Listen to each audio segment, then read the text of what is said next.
प्रदेश में आपका स्वागत है। इस वक्त एक जरूरी खबर। भारत के दवा नियामक DCGI यानी drugs controller general of India ने 4 साल से कम उम्र के बच्चों के लिए सर्दी और खांसी के कफ सिरप के इस्तेमाल पर रोक लगाई है। सभी ड्रग कंपनियों को निर्देश दिए गए हैं कि इन दोनों दवाओं के इस्तेमाल से तैयार सिरप की लेबलिंग तुरंत अपडेट की जाए। Central Drugs Standard Control Organisation ने 4 साल से कम उम्र के बच्चों के लिए जो एंटी कोल्ड कॉकटेल दवाओं का इस्तेमाल है उस पर यह बैन लगाया है। इस मामले में दवा कंपनियों को अपने प्रोडक्ट पर चेतावनी लिखने का भी आदेश दिया गया है। निर्धारित दवा संयोजन में क्लोरफेनिरामाइन मैलेट और फिनाइलफ्राइन शामिल है। इस कॉम्बिनेशन का इस्तेमाल अक्सर सामान्य सर्दी के लक्षणों के इलाज के लिए सिरप या गोलियों के रूप में किया जाता है। रुक करते हैं हमारे सहयोगी परिमल कुमार का।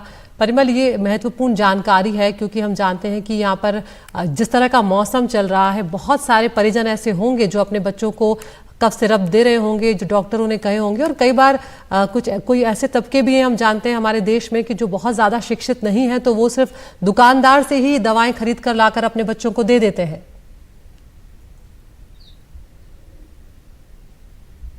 निश्चित तौर पे, लेकिन यहाँ पर ये अदिति समझना होगा कि ये जो कॉम्बिनेशन है जिसको लेकर आपत्ति दर्ज की गई थी, सब्जेक्ट एक्सपर्ट कमीशन ने कहा है कि लेबल पे लिखना जरूरी होगा, 4 साल से कम उम्र के बच्चों में इसको देना नहीं जरूरी है, उसको नहीं देना चाहिए, ये आपको मेंशन करना होगा।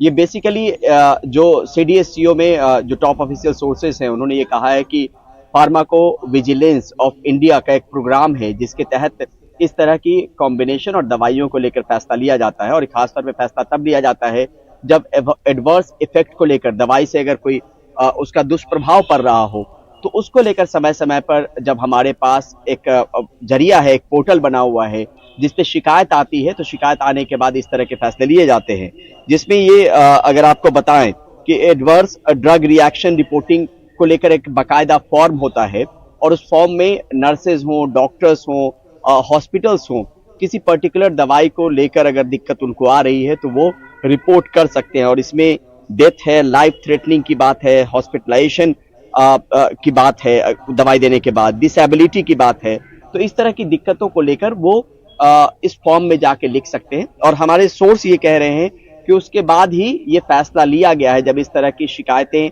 इस कंपोजिशन को लेकर आ रही थी, उसके बाद ये फैसला लिया गया कि 4 साल से कम उम्र के बच्चों को इसको नहीं देना चाहिए और नहीं देना है। और जहां तक आप आपत्ति की बात कह रहे हैं कि दवाई लोग दुकानों से जाकर भी ले लेते हैं, वहां पर फिलहाल इसको लेकर कोई मैकेनिज्म नहीं है कि आप इसको कैसे दूर करेंगे।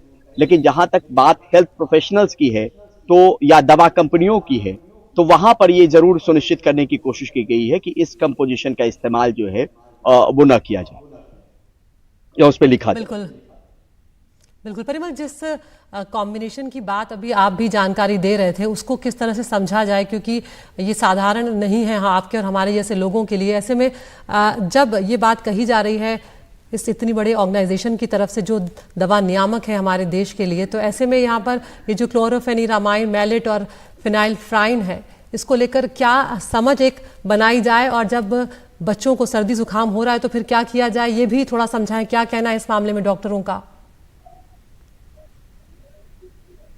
देखिए, इसमें सबसे पहले अदिति ये बात समझनी होगी कि कभी भी कोई तबीयत खराब होती है तो ये अक्सर हेल्थ प्रोफेशनल्स कहते हैं या जो जानकार लोग कहते हैं कि अपने मन से दवाई मत न दें, क्योंकि नीम हकीम खतरे जान वाली स्थिति हो सकती है।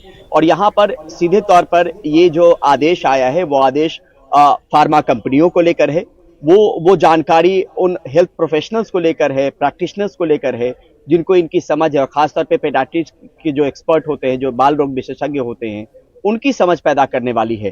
क्योंकि एक डॉक्टर से अनुमान नहीं लगाया जा सकता है कि इस कंपोजिशन का किस तरीके से असर पड़ रहा है। मैंने जैसा बताया कि CDSCO का एक प्रोग्राम है, फार्माको विजिलेंस ऑफ इंडिया के तहत वो चलता है, जिसमें इस तरह की निगरानी रखी जाती है। और जब इस तरह की शिकायतें बहुत ज्यादा तादाद में आती है तो सब्जेक्ट एक्सपर्ट कमिटी, जो हाईएस्ट बॉडी होती है CDSCO में, जिसमें एक्सपर्ट्स होते हैं, तब जाकर वो फैसला लेते हैं कि किस तरह की शिकायतें आ रही है। और शिकायतों में बाकायदा फॉर्म में बहुत चीजें बारीकी से लिखी गई है, आपको उम्र से लेकर किस तरह के कॉम्प्लिकेशंस आए हैं, कितना वेट है। तो ये हमें समझना पड़ेगा एक आम और जिम्मेदार नागरिक के तौर पर कि कोई भी दवाई अपने बच्चों को देने से पहले आपको जो मेडिकल प्रैक्टिशनर हैं, और खासतौर पे जो मान्यता प्राप्त मेडिकल प्रैक्टिशनर हैं, उनके सुझाव के बाद ही दवाई दिए जाए, ताकि उसका कोई असर ना पड़े। और ये उसी मद्देनजर उसी दिशा में एक कदम बढ़ाने की कोशिश की गई है। जब शिकायतों का अंबार मिला, किस तरह की शिकायतें थी उसकी जानकारी नहीं है दी, ताकि दर्शकों को हम बता पाएं, वो जानकारी नहीं दी गई है। लेकिन एक संदेह की सुई जब उठी, तब जाके, और बार बार इस तरह की रिपोर्टिंग हुई होगी हेल्थ प्रोफेशनल्स की तरफ से कि इस दवाई का दुष्प्रभाव पड़ रहा है बच्चों पर, तो ये बताने की कोशिश की है। हम एनडीटीवी के माध्यम से यही कह सकते हैं दर्शकों को कि कोई भी दवाई अगर अपने बच्चों को आप दे रहे हो या किसी को भी दे रहे हो, तो एक मेडिकल प्रैक्टिशनर जो हैं, जो मान्यता प्राप्त मेडिकल प्रैक्टिशनर हैं, उनसे पूछने के बाद ही देना चाहिए। और उनकी जानकारी में जब इस तरह का आदेश आया और दवाई पर इस तरह की चीजें लिखी गई होंगी, और जो लोग इस फील्ड में हैं वो इस बात को समझते हैं कि किस तरह की चीजें नहीं आ रही हैं, उसके बाद ही आप उस तरह की दवा प्रिस्क्राइब कर सकते हैं। तो बेसिकली ये दवा कंपनियों के लिए है, ये उन डॉक्टरों के लिए है जो बच्चों के डॉक्टर हैं और जो दवाइयां प्रिस्क्राइब करते हैं। उनकी जानकारी में जब ये बात रहेगी तो फिर इस तरह की नौबत नहीं आएगी, जिस नौबत के बाद शायद इस कंपोजिशन को लेकर एक सवाल उठा है और उस पर सीधे तौर पर लेबलिंग करने की बात हुई है कि 4 साल से कम उम्र के बच्चों को इस कंपोजिशन की दवाई नहीं देनी है, और वो कंपनियों को भी उस पर लिखना जरूरी है। बहुत बहुत शुक्रिया परिमल, बहुत ही सरलता से आपने इस मामले को समझाया है। तो जिस तरह से हमारे सहयोगी बता रहे हैं कि जब भी आपके घर में कोई भी बीमार हो, यहाँ पर तो ये खबर बच्चों से जुड़ी हुई है, लेकिन अगर कोई भी बीमार हो, बिना डॉक्टर की सलाह के दवाई ना लेना ही बेहतर है, क्योंकि कई बार डॉक्टर्स की तरफ से या नियामक कंपनियों की तरफ से कुछ कॉम्बिनेशन जो है उन पर बैन लगा दिया जाता है, लेकिन उसके बावजूद कई बार वो दवाओं का सेवन जो है वो किया जाता है, जिससे कई तरह के नुकसान आपके शरीर को हो सकते हैं। और ये खबर वही है कि Central Drug Standard Control Organisation ने 4 साल से कम उम्र के बच्चों के लिए एंटी कोल्ड कॉकटेल दवाओं के इस्तेमाल पर पाबंदी लगा दी है। सर्दी और खांसी के लिए जो कफ सिरप होते हैं उनके इस्तेमाल पर फिलहाल पाबंदी लगाई है, रोक लगाई है। और ये कहा है कि सभी ड्रग कंपनियां जो हैं इन दोनों दवाओं के इस्तेमाल से तैयार सिरप जो होते हैं उनकी लेबलिंग तुरंत अपडेट करें, उन पर लिख कर दे कि कौन सा कॉम्बिनेशन इस्तेमाल किया जा रहा है। इस बार ये जो मुद्दा जिस पर हम बात कर रहे थे कि किस तरह से 4 साल से कम उम्र के बच्चों के लिए सर्दी और खांसी के जो कफ सिरप है उनके इस्तेमाल पर रोक लगाई, हमारे साथ यहाँ पर खास मेहमान जो है वो जुड़ने जा रहे हैं। हमारे साथ डॉक्टर अरुण गुप्ता हैं, वरिष्ठ शिशु रोग विशेषज्ञ हैं फोर्टिस अस्पताल के। डॉक्टर साहब बहुत शुक्रिया, आपने वक्त निकाला हमसे बातचीत करने के लिए। डॉक्टर साहब, ये जो निर्देश आए हैं ये थोड़ा सा डराते भी हैं, क्योंकि हम और आप जानते हैं कि जिस तरह का मौसम चल रहा है, बहुत सारे बच्चे, हम और आप इस तरह के इन्फेक्शन से गुजर रहे हैं। तो ऐसे में ये जो इसके पीछे क्या वजह आप देख रहे हैं और क्या निर्देश ये दिए गए हैं, ये एक बार सरल भाषा में समझाएं। देखिए, डरने वाली बात है और मुझे लग रहा है कि ऑर्डर बहुत अच्छा है। आप कफ सिरप को समझना पड़ेगा, कफ सिरप होते क्या है। पहली बात तो कफ कोई बीमारी नहीं होती, कफ किसी बीमारी का लक्षण होता है। और हमारे देश में हम लोगों में एक टेंडेंसी कि जरा से भी खांसी होगी हम तुरंत दवाई की ओर भागते हैं। हर कफ में दवाई की जरूरत नहीं होती, नंबर 1। नंबर 2, अगर आप किसी कफ बहुत ज्यादा है, परेशान कर रहा है, कफ किसी अंडरलाइंग बीमारी की वो दिखाता है, तो आपको डॉक्टर के पास जाते हैं। अगर आप डॉक्टर आपको दवाई देता है तो कृपया करके दवाइयों को समझें, पहले डॉक्टर से पूछे दवाई किस पर्पस की है, और घर जाकर के दवाई का नाम जरूर क्रॉस चेक करें केमिस्ट से लेते समय। कई बार क्या होता है, सब्स्टिट्यूट केमिस्ट बहुत देते हैं। तीसरा, सेम नाम की दवाइयों में कई बार अंदर कंटेंट में डिफरेंस हो सकता है, उसकी स्ट्रेंथ में डिफरेंस हो सकता है। इन सब बातों का ध्यान रखना बहुत जरूरी है। इसके अलावा कभी भी जरा सी भी खांसी में सेल्फ मेडिकेशन बिल्कुल नहीं करें। पुराने घर में पड़ी दवाइयों का इस्तेमाल नहीं करें, पुराने प्रिस्क्रिप्शन का इस्तेमाल नहीं करें। केमिस्ट से या पड़ोसी से पूछ के दवाई बिल्कुल मत दें। मैं इस बात को दोबारा कहना चाहूंगा, हर कफ बीमारी नहीं होती। कफ एक तरह से कह सकते हैं कि बल्कि शरीर उस बीमारी से लड़ने के रूप में कई बार खांसी भी करता है। खांसी की दवाइयों की बहुत रेयरली रिक्वायरमेंट होती है, वो स्पेसिफिक बीमारियों में होती है। तो ये जो ऑर्डर आया बहुत अच्छा है। हमें इस बारे में एज ए जनता जागरूक होना पड़ेगा कि हर कफ में दवाई नहीं देनी है और डॉक्टर्स को दिखा करके ही देनी है। और डॉक्टर्स को भी मैं अर्ज करना चाहूंगा यहाँ पे, वो भी ध्यान रखें। एक तो सबसे बड़ी बात है कि जो कफ सिरप्स होते हैं इनके एज लिमिट होती है हमेशा। ये रैंडमली आप किसी भी एज ग्रुप में कोई दवाई नहीं दे सकते। ज्यादातर कफ सिरप्स का एक मिनिमम एज होता है प्रेस्क्राइब करने की। कोई 1 साल से नीचे के लिए, ऊपर के लिए, कोई 2 साल से ऊपर के लिए, कोई 4 साल से ऊपर के लिए। पर एक बार आप किसी पेशेंट को दवाई देते तो नॉर्मली क्या होता है, वो पुरानी दवाई पड़ी है या किसी पड़ोसी की है या किसी बड़े या छोटे भाई की दवाई दे देते हैं, तो उसमें ध्यान रखना पड़ेगा। और अच्छी बात है क्योंकि ये एक तरह का ऑर्डर आया है। इस ऑर्डर से मुझे लगता है अवेयरनेस बढ़नी चाहिए और सरकार को देखना चाहिए जो क्वालिटी कंट्रोल है क्यों नहीं है। अगर मैं एज ए डॉक्टर दवाई को लिखता हूँ तो मैं मान के चलता हूँ जो मैं लिख रहा हूँ पेशेंट को वही मिलेगी, उसी स्ट्रेंथ में मिलेगी और उसी क्वालिटी की मिलेगी। तो इस तरह की जो चीजें होती है, मुझे लग रहा है टिप ऑफ आइसबर्ग है। कई गुना इससे ज्यादा हानि हो रही है बच्चों को। तो एक ये ऑर्डर है, ये बहुत वेलकम है। हम चाहेंगे कि एज ए मेडिकल कम्युनिटी सरकार और विजिलेंट हो जाए और बाकी दवाइयों की भी जांच करे कि देश में दवाइयां जो बिक रही है उसमें क्वालिटी कंट्रोल।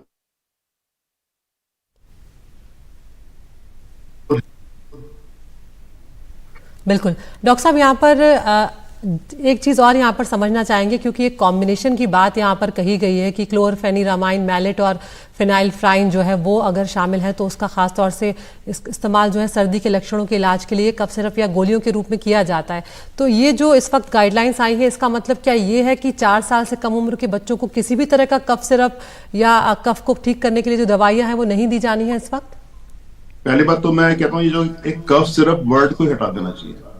कफ कोई बीमारी नहीं है। पहली बात तो कफ किसी बीमारी का लक्षण है। चाहे आपको फेरिंजाइटिस हो या आपको निमोनिया कुछ भी हो, तो हमें बीमारी को ट्रीट करना है, कफ को ट्रीट नहीं करना है। कफ सिर्फ अपने आप में मिसनॉमर है। दूसरी बात, जब कफ के लिए दवाई दी जाती है तो अंडरलाइंग प्रॉब्लम को ठीक करने की दवाई दी जाती है, खांसी को दबाने की दवाई नहीं दी जाती, चाहे अस्थमा हो चाहे ब्रोंकाइटिस हो। तो ये जो कफ सिरप का जो मिसनॉमर नाम चला है कि लोग जो खांसी हो गई तो खांसी की दवाई ले लो, खांसी की दवाई जिससे कोई चीज होती नहीं।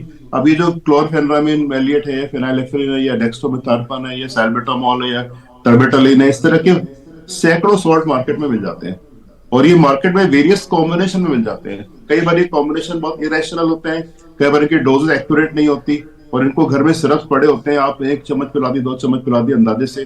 कई बार ये काफी हानिकारक हो सकता है। आपने देखा रिसेंट इंसिडेंसेस में। नहीं डॉक्टर साहब, लेकिन एक बार मैं फिर से ये समझना चाह रही हूँ, एक बार और स्पेसिफिक होकर मैं ये जानना चाह रही हूँ कि जो 4 साल से, जिन परिवारों में 4 साल से कम उम्र के बच्चे हैं, क्या उन्हें कोई भी इस तरह की दवाई, आप भले ही अभी इस वक्त कह रहे हैं कि कफ सिरप का इस्तेमाल ना हो, लेकिन दुकानों में इसी तरह से मिलते हैं और जब जाते हैं डॉक्टर्स भी इसी तरह से प्रिस्क्राइब करते हैं कि ये सिरप दे दीजिएगा, तो क्या 4 साल से कम उम्र के बच्चों को किसी भी तरह का सिरप अभी नहीं देना है, या ये जो पर्टिकुलर कॉम्बिनेशन है इस बात का ख्याल रखना है?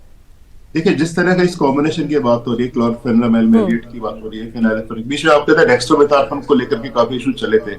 तो जितने भी केमिकल, तो बच्चों में सेफ्टी मार्जिन बहुत कम होती है, तो हर दवाई की एक मिनिमम एज होती है जिसके नीचे आप उसको प्रिस्क्राइब नहीं कर सकते। किसी की 1 साल हो सकती है, किसी के 2 साल होती है, किसी की 4 साल हो सकती है। तो ना सिर्फ डॉक्टर्स को अवेयर होना है इस बारे में, प्रिस्क्राइब करते समय अच्छे से पढ़ना है किसी भी सॉल्ट को लिखने से पहले, बल्कि मरीजों को भी अवेयर होना है कि अगर मैं दवाई लेके गया हूँ डॉक्टर से, तो वो दवाई केमिस्ट वो दे रहा है कि दूसरी कोई नहीं दे रहा कई बार। और तीसरा देखना है कि बार बार घर में किसी भी दवाई को उठा के ऐसे कफ सिरप इस्तेमाल नहीं करना है। डॉक्टर को दिखा के देना है और पर्टिकुलर डोज में पर्टिकुलर ड्यूरेशन तक देना है, उसके बाद देना भी नहीं। और ये बहुत केयरफुली आपको पढ़ना पड़ेगा दवाई की लिखी क्या गई है और मिल क्या रही है आपको।